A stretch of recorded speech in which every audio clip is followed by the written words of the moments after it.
कागभूषण जी गुरु जी को बता रहे हैं भक्ति और ज्ञान में क्या अंतर है। भक्ति और ज्ञान का अंतर बता रहे हैं।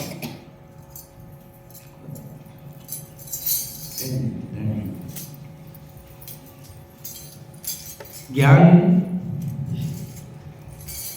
उस दीवे की दीपक की भांति है जिसे बड़े परिश्रम से जलाया जाता है। कि जो ज्ञान रूपी दीपक है कैसे जलता है, इसके लिए जब कोई कृपा होती है तो सद्भाव रूपी गायें उसके हृदय में समाती है।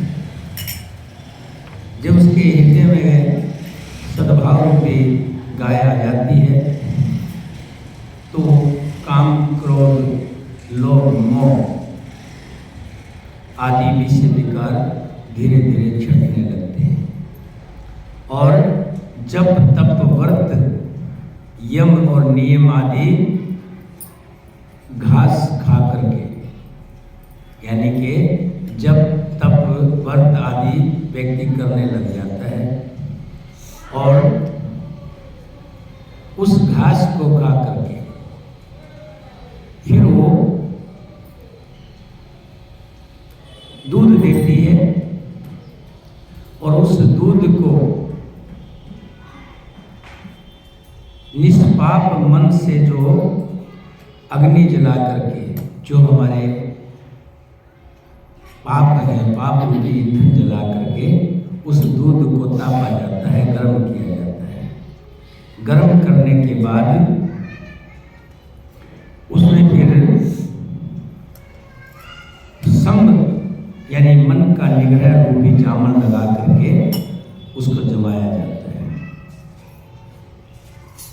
तब मुद्रिकता रूपी कमोरी में तत्व विचार रूपी मथानी से दम के आधार पर दम रूपी खंबे आदि के सहारे, देखा ना, जब हम उस बर्तन के अंदर मथानी बोलते हैं, उस मथानी से मथते हैं तब उसमें से मक्खन निकलता है और फिर उस मक्खन को गर्म करके तब विज्ञान रूपी बुद्धि उस ज्ञान रूपी निर्मल घी को पाकर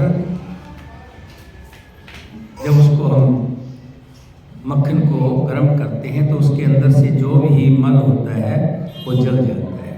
मल क्या है? विराग्य रूपी मक्खन का जो मल है, मल यानी कि जो दोष है वो जल जाते हैं और शुद्ध घी निकलाता है। फिर उस सत्व, रज और तम तीनों गुणों रूपी कपास से उसमें से रुई निकाल करके बत्ती बनाते हैं और बत्ती बना करके फिर हम दीपक जलाते हैं। पहले तो दीपक जलाना कितना कठिन है, देखा ना, उसके लिए क्या क्या करना पड़ा। और वो दीपक जल भी जाए तो उसकी बड़ी बुझने की बहुत सी संभावनाएं रहती है। क्या? तरह तरह के प्रलोभन आते हैं। प्रभु की माया जो है हवा रूप बन करके आती है और उस हवा से उस दीपक को बुझाने की कोशिश होती है, चेष्टा होती है। और कोई समझदार, बहुत ही समझदार हो, उसको बचा भी ले, तब विषय विकार आकर के उस हवा का रूप बना लेते हैं और व्यक्ति को, यानी कि उस दीवे को बुझा देते हैं। लेकिन भक्ति क्या है? ये तो ज्ञान का था। तब कागभूषण जी कहते हैं, कहो ज्ञान सिद्धांत बुझाई, सुनो भक्ति मन के प्रभुताई। राम भक्ति चिंता मनि सुंदर, बसे गरुड़ जाके ओरे अंतर। कि हे गरुड़ जी, मैंने ज्ञान का सिद्धांत समझा कर कहा, अब भक्ति रूपी मणि की प्रभुता सुनिए। श्री राम जी की भक्ति सुंदर चिंतामणि है। हे गरुड़ जी, ये जिसके हृदय के अंदर बसती है, परम प्रकाश रूप दिन राति, नहीं कुछ चह दिया धृत बाती। मोह दृढ़ निकट नहीं आवा, लोभ बात नहीं ताए बुझावा। वो मणि, कौन सी मणि? भक्ति रूपी मणि। वो दिन रात अपने आप ही परम प्रकाश रूप रहता है, उसको दीपक, घी और बत्ती कुछ भी नहीं चाहिए। इस प्रकार मणि का एक तो स्वाभाविक प्रकाश रहता है, फिर मोह रूपी दरिद्रता समीप नहीं आती, क्योंकि मणि शिव में धन रूप है। और तीसरे, लोभ रूपी हवा उस मणि में दीपक को बुझा नहीं सकती, क्योंकि मणि शिवम प्रकाश रूप है, उसको किसी दूसरे के प्रकाश की जरूरत नहीं है। वो किसी दूसरे की सहायता से प्रकाश नहीं करती। प्रबल अविद्या तम मिट जाई, हारे सकल सलभ समुदाय। कल काम आदि निकट नहीं जाई, बसे भक्ति जाके और माही। उसके प्रकाश से अविद्या यानी कि अज्ञान, प्रबल अंधकार मिट जाता है। मदादी पतंगों का सारा समूह हार जाता है। जिसके हृदय में भक्ति बसती है, उसके हृदय में काम, क्रोध और लोभ आदि दुष्ट तो उसके पास आते ही नहीं, उसको सताते ही नहीं। गरल सुधा सम अरहित होई, तेहि मन बिन सुख पावे न कोई। व्यापे मानस रोग न भारी, जिनके बस सब जीव दुखारी। मणि के लिए यानी भक्ति के लिए विष अमृत के समान है और शत्रु मित्र हो जाता है। उस मणि के बिना कोई सुख नहीं पाता। बड़े बड़े मानस रोग जिसके वश होकर सब जीव दुखी हो रहे हैं, उस भक्ति रूपी मणि को नहीं व्यापते। राम भक्ति मणि उर बस जाके, दुख लवलेश न सपन होता के। चतुर श्रोमणि ते जग माही, जे मणि लाग सुजतन कराही। श्री राम भक्ति रूपी मणि जिसके हृदय में बसती है, उसे सपन में भी लेस मात्र दुख नहीं होता। जगत में वे ही मनुष्य चतुरों के श्रोमणि हैं, जो उस भक्ति रूपी मणि के लिए भली भांति यत्न करते। सो मणि यद्यपि प्रगट जग एहि, राम कृपा बिन नहीं कोई लेहि।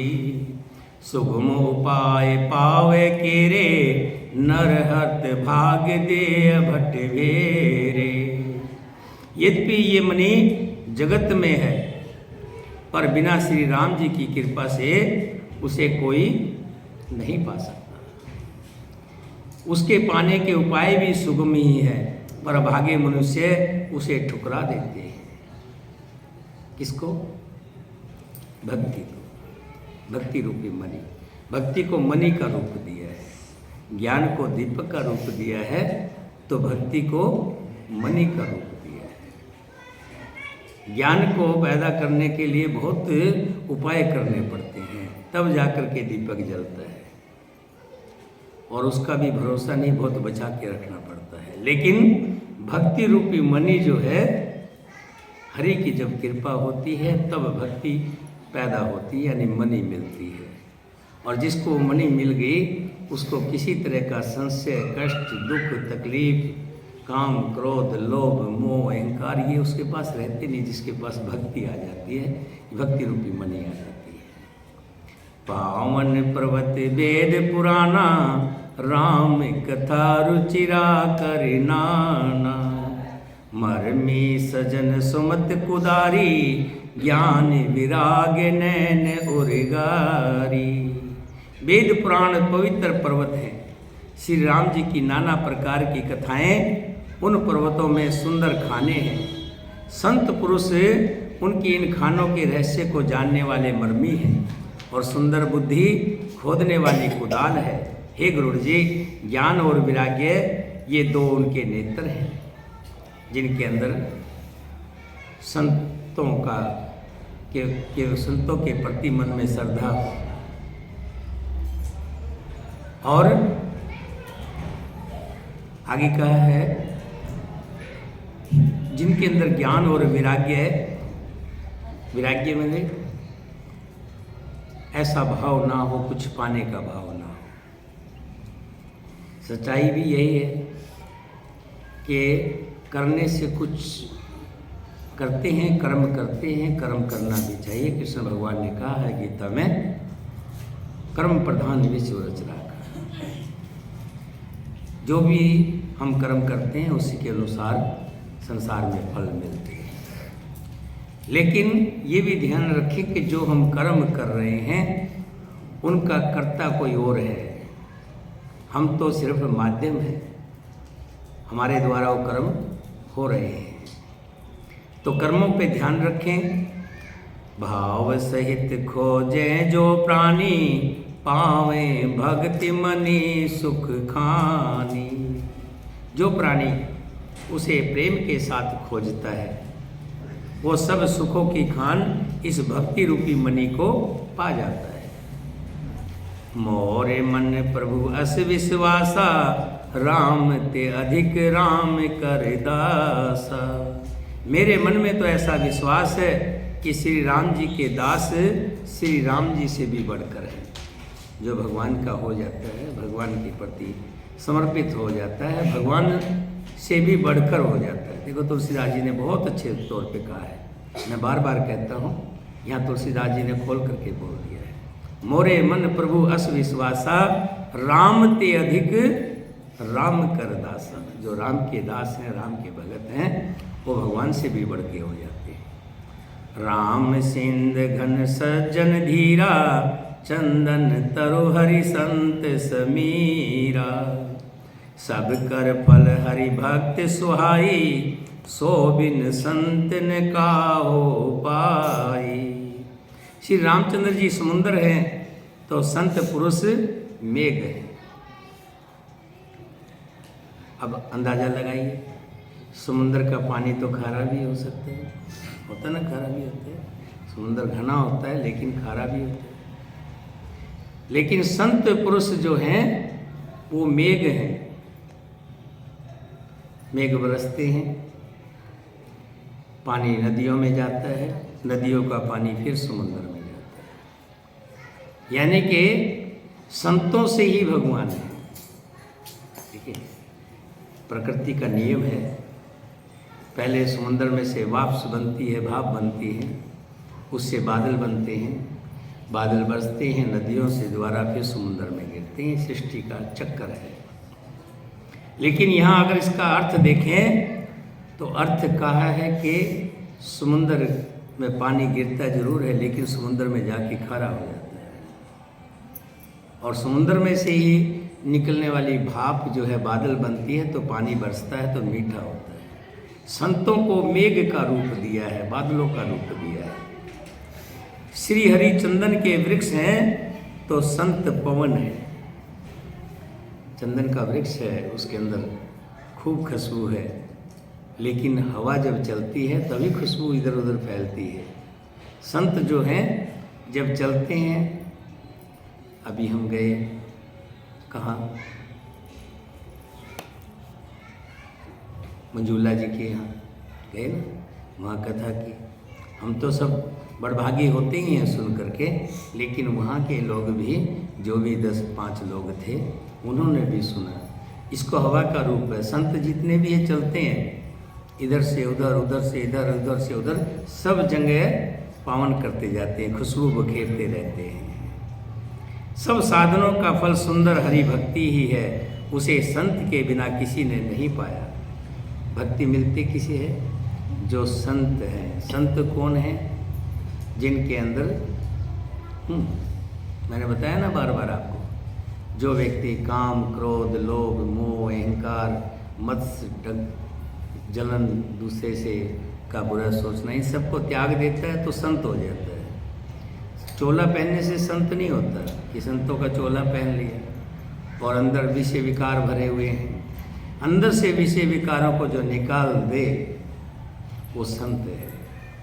और संत के बिना हरि भक्ति नहीं मिलती। जब तक संत नहीं बनते, हम अंदर से विषय विकारों को नहीं निकालते, तब तक हरि भक्ति नहीं मिलती। अस विचार जो करे सत्संगा, राम भक्ति ते ही सुलभ विहंगा। ऐसा विचार कर जो संतों का संग करता है। सत्संग का मतलब संतों का संग। संत मीन्स जिन्होंने काम, क्रोध, लोभ, मोह, अहंकार यानी बुराइयों को निकाल दिया है, वो संत है। और उनका जो संग करता है यानी सत्संग, संतों का संग, अच्छे लोगों के बीच में बैठना, अच्छी अच्छी बातें करना, प्रभु की बातें करना, प्रभु पे विश्वास करना, जो ऐसा करता है, संतों का संग करता है गुरु जी, उसके लिए श्री राम जी की भक्ति सुलभ हो जाती है, अपने आप घर बना लेती है। क्योंकि भक्ति को भी घर चाहिए ना। श्री राम जी से पूछा था ना कि आप कहाँ कहाँ रहते हैं, तब उन्होंने बताया था कहाँ कहाँ रहते हैं। 9 भक्ति बताई थी। किसको बताई थी 9 भक्ति? अपनी बताइए, अपनी 9 भक्ति बताई थी। और 9 भक्ति एक ही को बताई है, सबको नहीं बताई है, सबरी को बताई थी। सबरी को अपनी 9 भक्ति बताई थी। बरम प्यो निधि मदर ज्ञान, संत सुर आ, कथा सुधा कथमति काढ़े, भक्ति मधुरता जाय।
ब्रह्मा क्या है?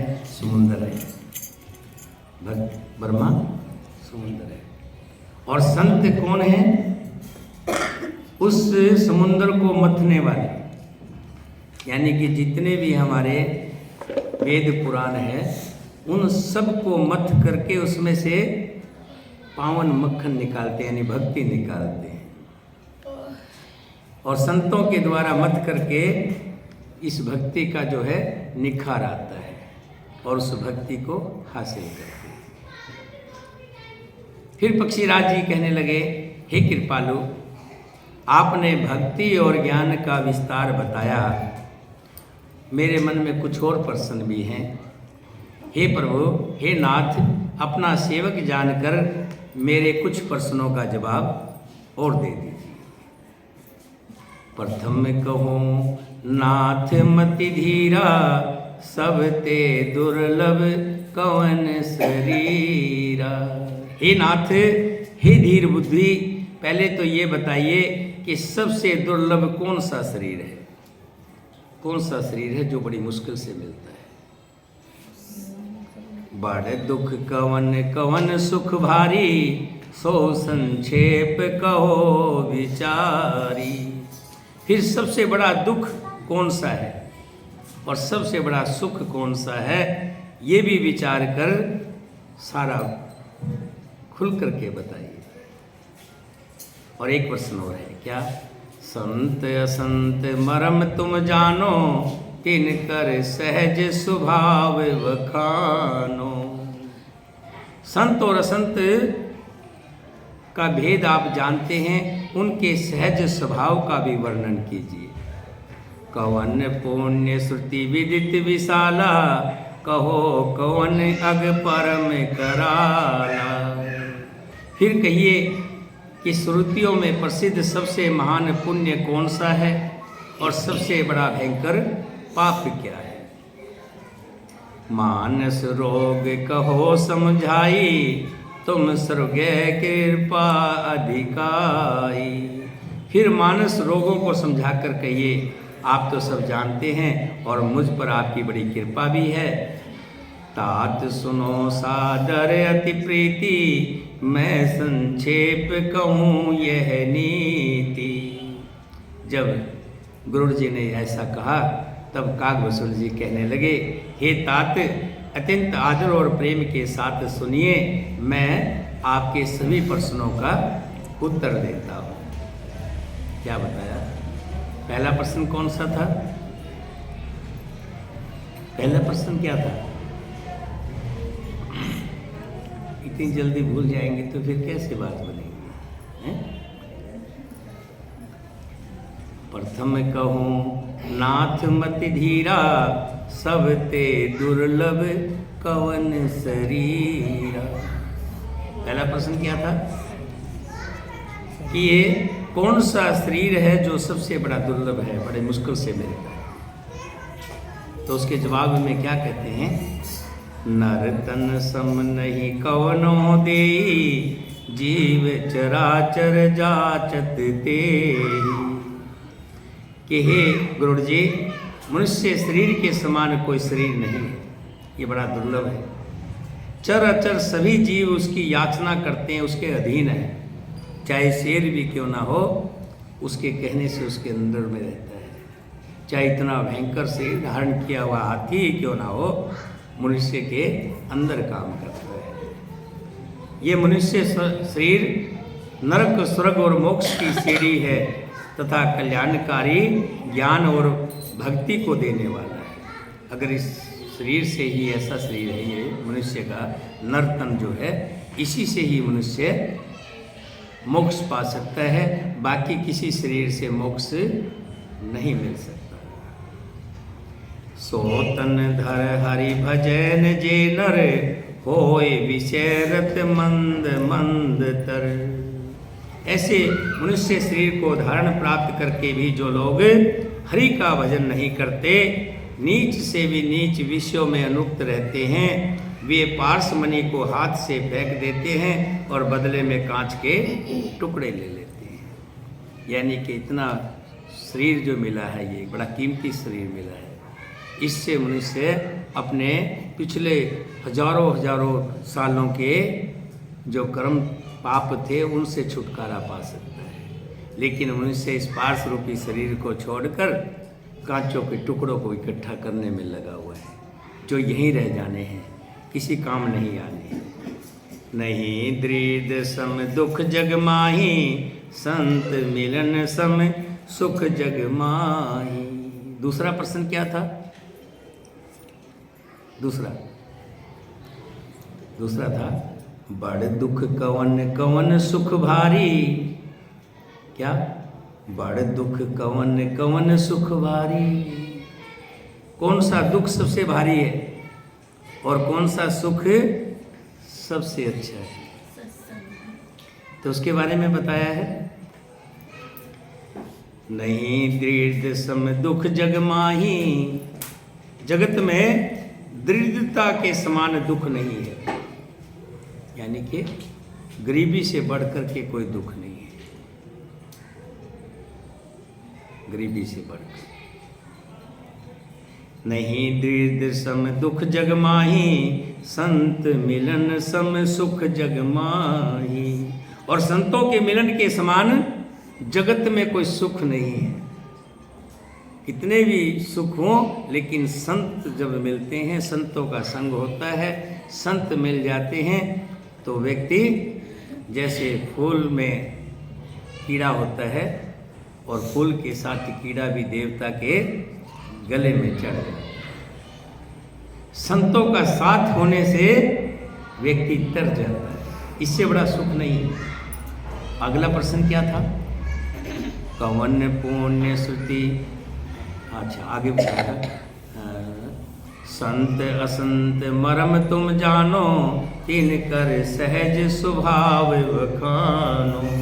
कि संत और असंत में अंतर क्या है, इनका स्वभाव कैसा है, तो उस पर कह रहे हैं पर उपकार बचन मन काया, संत सहज स्वभाव खगराया। कहते हैं कि जिसके अंदर दूसरे की मदद करने की भावना हो, पर उपकार करने की भावना हो, वही संत है। संत सह दुख पर हित लागी, पर दुख हेत असंत अभागी। संत दूसरों की भलाई के लिए दुख सहते हैं, और अभागे असंत दूसरों को दुख पहुंचाने के लिए जीते हैं। भुर्ज तरो सम संत कृपाला, परहित नीति सह विपत विशाला। कृपालु संत भोज के वृक्ष के समान दूसरों के हित के लिए भारी विपत्ति सहते हैं, अपनी खाल तक उखड़वा देते हैं। भोजपत्र देखा है, पहले ये कागज नहीं होते थे, पेज नहीं होते थे, कापी किताब नहीं होती थी, तो लोग क्या करते थे, भोज के पत्थर पर, यानी कि भोज का जो पेड़ होता था उसकी चमड़ी उधारी जाती थी, हैं? और उसी पर ही लिखा करते थे, जिसे भोज पत्थर पर लिख करके कोई भी पत्र व्यवहार होता था। तो संत जो होते हैं वो अपनी चमड़ी उधड़वा लेते हैं, अपने आप को कष्ट सह लेते हैं, लेकिन अपने भक्तों को, अपने साथ रहने वालों को कभी कष्ट नहीं होने देते। जैसे काकभूषण जी ने बताया था ना, जब शंकर भगवान ने श्राप दे दिया था तो ऋषि ने कितनी अपना गुरु जी ने कितनी तपस्या की, तब जाकर के शंकर जी से श्राप वापिस तो नहीं मिला, लेकिन कम करवाया था। अपने भक्तों के लिए जो संत होते हैं हमेशा तत्पर रहते हैं, उनके भले के लिए काम करते हैं। इन सब खल पर बंधन करहीं, खाल कढ़ाए विपत सही मरही। खल बिन स्वार्थ पर उपकारी, एह मूसक इव सुन उर्गारी। किंतु दुष्ट लोग संत की भांति दूसरों को बांधते हैं, और उन्हें बांधने के लिए अपनी खाल खिंचवाकर विपत्ति सहकर मर जाते हैं। हे सर्पों के शत्रु गुरु जी, सुनिए, दुष्ट बिना किसी स्वार्थ के सांप और चूहे के समान अकारण ही दूसरे का बुरा करते हैं। पर संपदा विनाश न साही, जिम ससी हति हित उपल बिलाही। दुष्ट उदय जग आरत हेतु, जथा प्रसिद्ध अधम ग्रह केतु। दुष्ट जो होते हैं वो पराई संपत्ति का नाश करके स्वयं भी नष्ट हो जाते हैं। जैसे खेती का नाश करके ओले नष्ट हो जाते हैं, ओले गिरते ना, ऊपर से ओले गिरते हैं, ओले क्या करते हैं, खेती का नाश कर देते हैं, ख़त्म कर देते हैं, और फिर अपने आप को भी नाश को भी अपने आप भी ख़त्म हो जाते हैं, उनका ओलों का कोई वास्ता रहता नहीं। दुष्ट का अभ्युत उन्नति प्रसिद्ध अधम ग्रह केतु के उदय की भांति जगत के दुख के लिए ही होती है। और संत उदय संतन सुखकारी, विषव सुखद जिम इंदु तमारी। और संतों का जो उदय होता है सदा सुखकर होता है, संतों का साथ बड़ा अच्छा होता है, संतों का साथ बड़ा सुखदायी होता है, कभी दुख नहीं देगा। संतों के साथ रहकर कभी व्यक्ति को दुख नहीं मिलेगा। जैसे चंद्रमा और सूर्य का उदय विश्व भर के लिए सुखदायी होता है। चंद्रमा उदय होता है तो औषधियाँ जो होती ना, औषधियाँ अमृतमय होता है चंद्रमा, और सूर्य संसार को जीवन देता है। वेदों में हिंसा को परम धर्म माना है,